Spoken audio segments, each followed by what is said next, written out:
Live. I'm David McBride, Senior Vice President of Digital Solutions and Consulting at Course5 Intelligence. I'm excited to be here with you today. I'm coming to you from my home in San Francisco, California, and I'm joined by my colleague Sushant Ajmani, who is coming to us from his home in Mumbai, India. Thank you very much for joining, Sushant. Yeah, thank you, David. It's a privilege.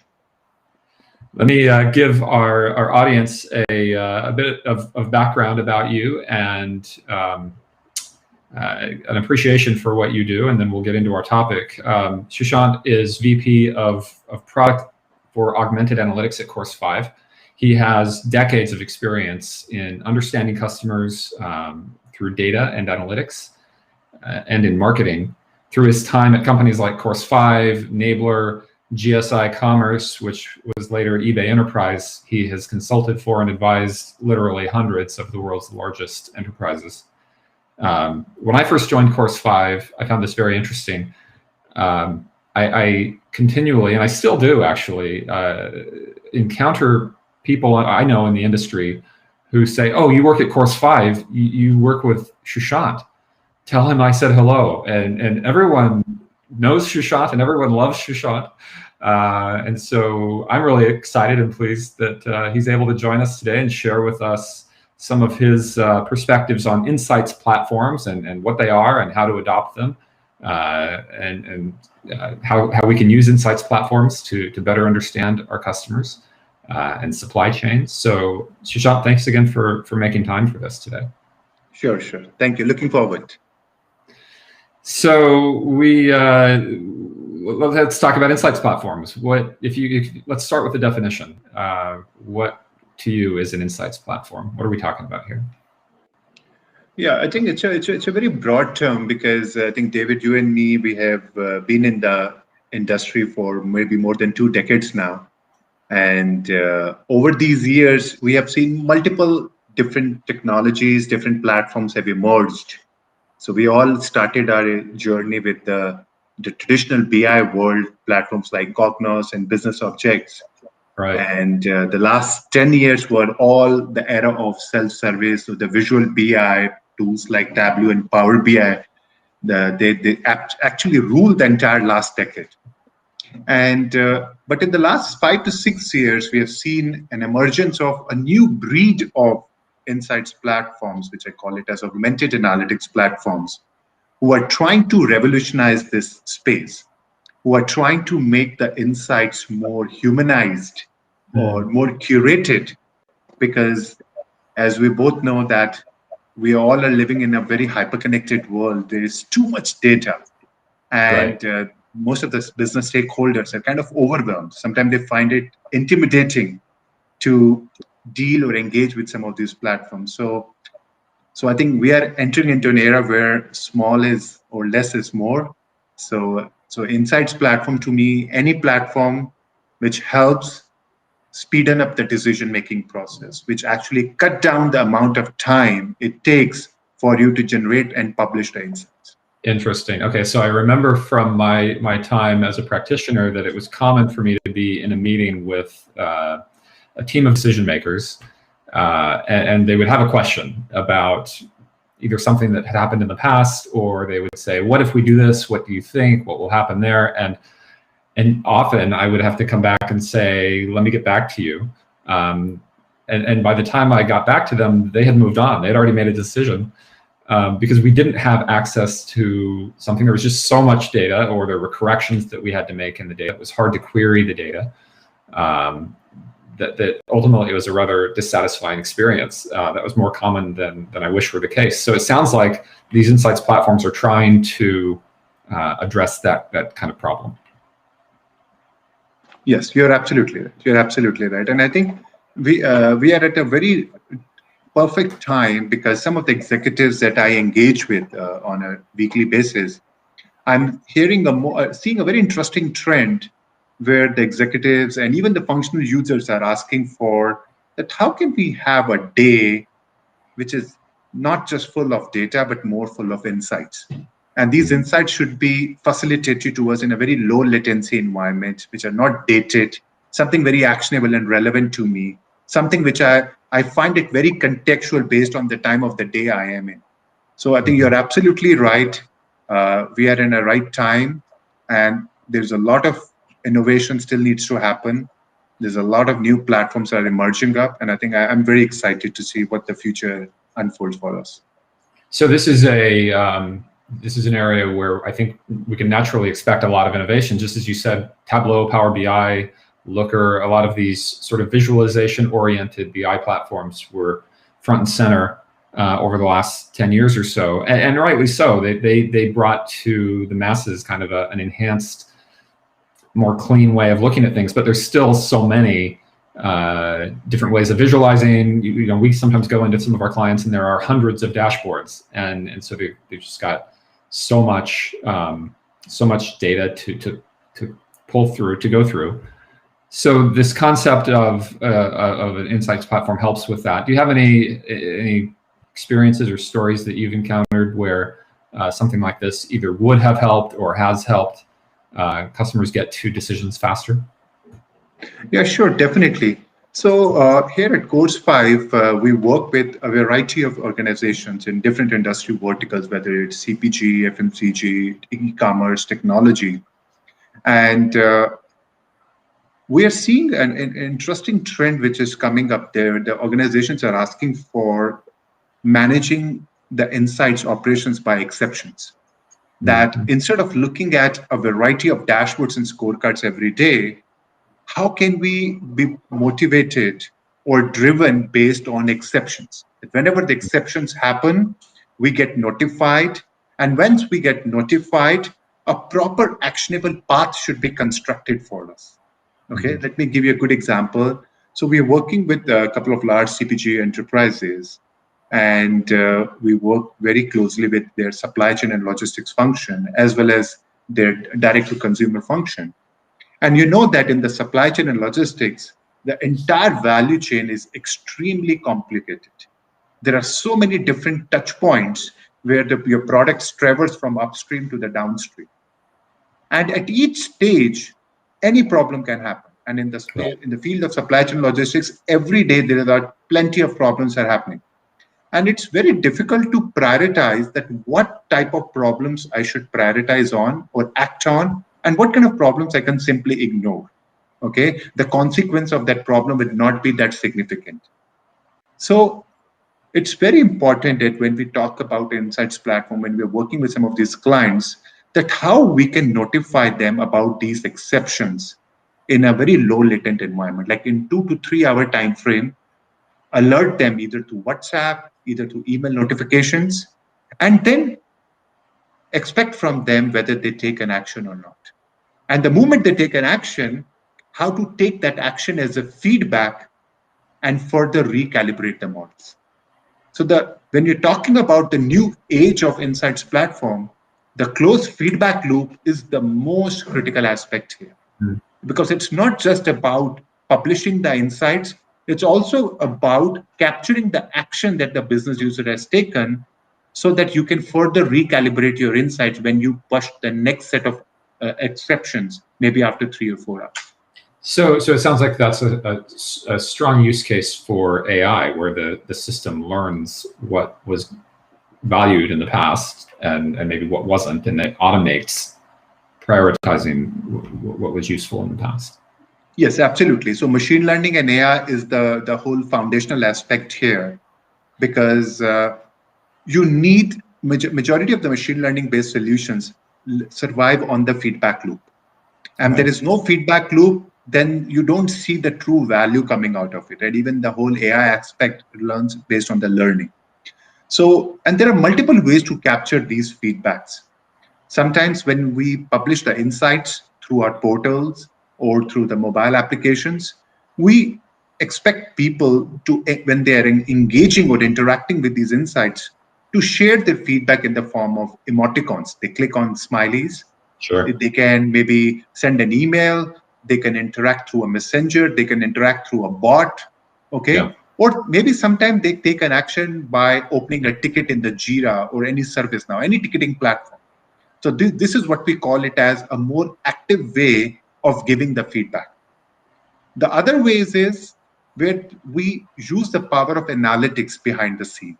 where we are passively tracking how the people are interacting with the insights. Let's say if I'm generating an insight, which is kind of a very factual, and business users are not interacting much with it, okay? Yep. They are just flipping through it, but they're not taking any action.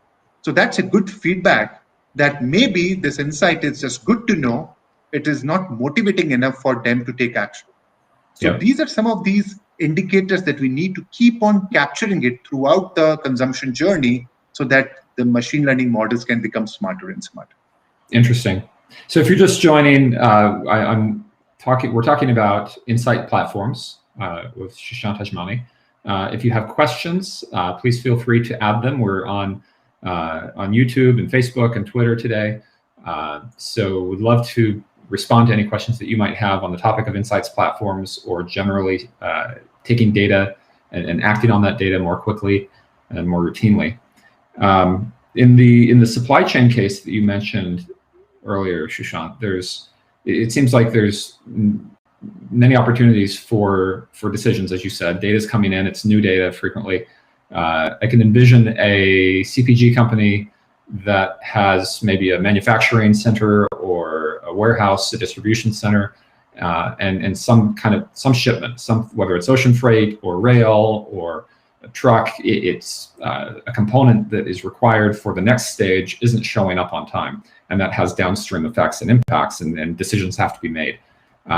Is that a common use case that you're encountering for these insights platforms? Yes, absolutely, absolutely. See, problems can happen either on the upstream or downstream. The classic example that we all have experienced during the pandemic. So the first 2 quarters of pandemic, if you look at the first 2 quarters in early 2020, majority of the organizations were going through the supply shock phase. Okay, the supplies was constraints. The shipments were not coming from China, other parts of Asia, and there was a major lockdown in most of the ports. So that really impacted the entire value chain. And as the economy started picking it up, the consumers started rushing to the stores, a lot of online orders started coming in. The economy went to the demand shock phase. Now the problem started downstream because there was a lot of demand variability. People were looking for more and the supply was not enough. So this whole supply and demand shock phase makes the entire value chain really, really volatile and very chaotic also. And that's the perfect time when your insights platform should be smart enough to keep an eye on some of these exceptional movements. Okay, whenever the bullwhip effect happens, whenever the demand rises, but it's not a real demand. We don't know whether this demand is going to persist for a long time or not. But it causes the entire upstream to keep on hoarding too much inventory at different echelons. And that causes a lot of challenge, a lot of working capital gets blocked, your inventory carrying cost increases. So having these kind of platforms brings additional visibility and makes the entire value chain smoother. Yeah. Interesting. So we've established what insights platforms are. We've talked about a couple of use cases, and the theory sounds very interesting and compelling. Like, who wouldn't want data more quickly? Who wouldn't want the information they need to make decisions? What are some of the practical realities that kind of present challenges to either implementing or using an insights platform? And what's our next step as far as addressing those challenges? Yeah, sure, absolutely. See, the problems that we are experiencing these days are not pretty new, what we were experiencing maybe 10 years, 15 years ago. Data has always been the fundamental reason behind why this whole insight generation process gets slow. Thanks to the whole field of machine learning and AI, we can still build our models with a sparsity. Okay, even if you have a data sparsity, you can still build your models now. And the training process have become pretty smart. We are dealing with the variety of data. So data scarcity was not a problem anymore now. Most of the clients have a variety of data. The challenge comes is data harmonization. That how to take data from disparate systems, put them into a centralized data lake on the cloud, and put a smarter metadata or intelligence layer on top of it. And that takes a good amount of time. And once those data harmonization challenges are ruled out, Then comes all your challenges around feature engineering, identifying what kind of data dimensions and metrics are relevant to generate these kind of an insights. So a strong business context is very, very critical. And David, I'm sure you come from a very strong consulting background. So what we have experienced it, in order for any of the insights platforms to scale faster, you need a strong consultative layer. You just cannot rely completely on the insights as a technology, as a platform to scale on its own. And having a strong consulting arm along with that, keep on looking for interesting use cases, okay, and keep on building on the earlier successes is very, very critical.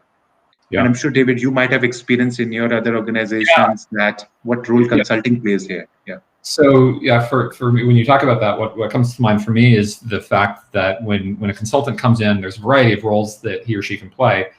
Sometimes it's sort of trying to understand the lay of the land and just documenting. Sometimes it's more around aligning a potential technology solution to solving a big problem. And it seems like both of these are potentially areas where an insights platform can help. But primarily, I kind of see the business user or the executive. Their perspective is of paramount importance here, because if otherwise you might create something that's ultimately not really being used for a strong ROI. So the consultant playing a central role in the setup and maybe even the operation phase is pretty critical. Yes, absolutely. I think you picked up a very important point when you talk about operationalization.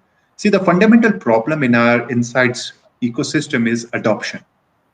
And if I talk about some of the interesting statistics from Gartner of last year, the adoption rate for most of these self-service BI platforms fluctuate between 35 to 39%. That's a pretty low number considering the kind of investment have been done in setting up the entire BI stack, in different technologies, in the human capital, setting up the technology infrastructure on the cloud. If the adoption is not there, everything falls apart. And the similar challenge that we have experienced with these new age augmented analytics platforms too. So we feel the consulting layer is going to play an instrumental role in setting the proper foundation for the adoption. Because it's not about just generating relevant and actionable insights. There's a whole education layer. There's a whole closed feedback loop layer that needs to be put in place. And the sad part is that a lot of organizations think about adoption once the things goes operationalized, once the things goes to production. By that time, damage has already happened. The only thing that you can do at that time is either do some minor corrections in your storyline in the application layer, or what you can do is you can do series of trainings and workshops. And if I remember when I was running my own consulting firm for 6 years, I was partnered with Adobe and Google. And I used to do so many training workshops every month.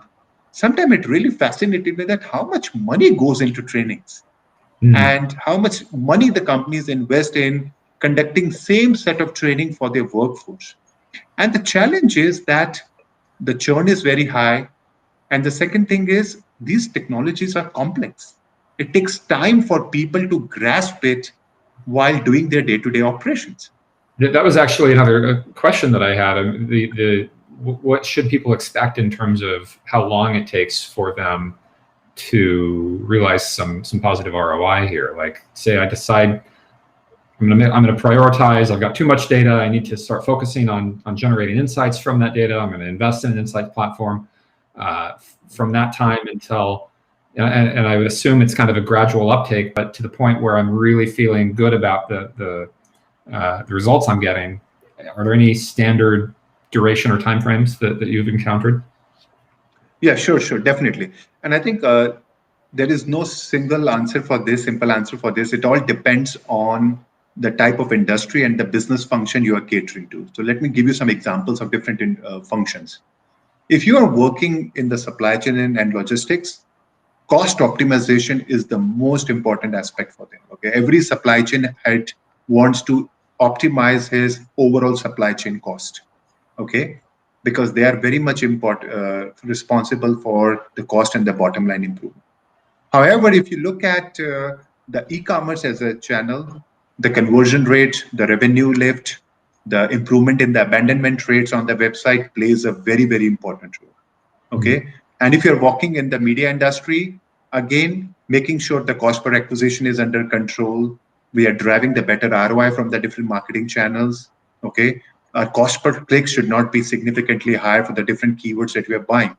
So I think it all depends on the different business functions that you're catering to. So, and each function has a different tolerance power in terms of the speed at which they want to see the insights. Okay. So usually what we recommend the clients that once the things goes through production, the very tangible benefit that you will experience in the first 3 to 4 months is the amount of time savings that we have delivered to your functional users in terms of generating the insights. So earlier, your team was consuming, maybe spending like 50 to 60% of their time every week to getting access to the insights. Now we have cut down that time significantly. Now they have more time to take action. So there's a difference between motion and action. Okay, so now they have more time to take action instead of worrying about collating the data, making sense out of it. So we have immediately cut down that time for you. That's the first tangible benefit that you've experienced in the first 3 to 4 months. Okay. And then as we progress further, we start looking at the specific KPIs that we discussed at the inception phase when we were incubating the use cases, when we were designing the solution, that which KPIs are going to be the success criteria for it. For e-commerce, it's conversion rate revenue or savings. So basically, the first 3 or 4 months are focused on your team gets their time back, and then you start to realize improved optimization. And yes, exactly. So sometimes the clients may decide, you know what, cost is pretty difficult to hit on in the first 4 or 5 months. Let's go for some of the micro indicators. Okay, let's see if we can improve our inventory fill rate. Okay, let's say if you can improve our loads and unloads efficiency. Let's say if we can improve our bounce rates on the website. Let's say if we can improve the exit rates on the category and the product landing pages. So sometimes the clients like to go for those small micro indicators, because if you start hitting on them, you will gradually see a big impact on your macro factors also. Marginal improvement. Yeah. So then thinking in terms of the future, next step, kind of last question here. What's coming in the future? What are some of the incumbent platforms? What are some of the up and coming platforms that we should keep an eye on? Yeah, so I think what I'm anticipating in the coming future is, I think definitely ML and AI is going to be the center stage for most of the new platforms which are going to come up. I think the next, I would say, 8 to 10 years are going to be more, it's an era of augmented analytics. Yeah. And here at Course5, we have our own platform called Course5 Discovery. And we are really embarking on that. We are doing some really interesting project with some of the large CPG and e-commerce players using Discovery. And we have some other platforms in the market like ThoughtSpot and DataRobot, Outlier, AnswerRocket. There are plenty of other platforms there in the market who are playing in this particular space. Yeah. So I think let's see how the further innovation happens in the area of knowledge graphs, in the area of, I would say, a closed feedback loop, how to operationalize the whole closed feedback loop and make it more transparent, improving the accuracy of the output. That's going to be the key focus here. If I were to take that and combine it with something you said earlier, I would think that business leaders who are considering investments in insights platforms should be thinking not just in terms of the technology, the software, whatever they implement on-prem or in cloud and instrument on their various properties, but the consultative aspect of things and making sure that it's well fit and adjusted to their business would be an important component. Absolutely. Everything revolves around the use cases and the personas. So because ultimately you're catering the needs of the individuals, not the bots, the real people who are going to be doing that. So you cannot ignore them, and consulting is the backbone of the success here. Yeah. Right. Well, Sushant, thank you so much for taking some time to walk us through the emerging and growing and exciting neighborhood of insights platforms. This is certainly something to keep an eye on. We're doing our level best at at Course5 Intelligence to innovate in this regard, and we'll continue to update our audience on the progress that we're making. Thanks again for joining, Sushant. No, it's a pleasure. Always nice talking to you, Tiz. And thanks to all who are watching live or who have chosen to watch on a on-demand, delayed basis. Thank you very much for spending time with us today. We'll be back again in a couple of weeks with another edition of Course5 Compass Live. Have a great day.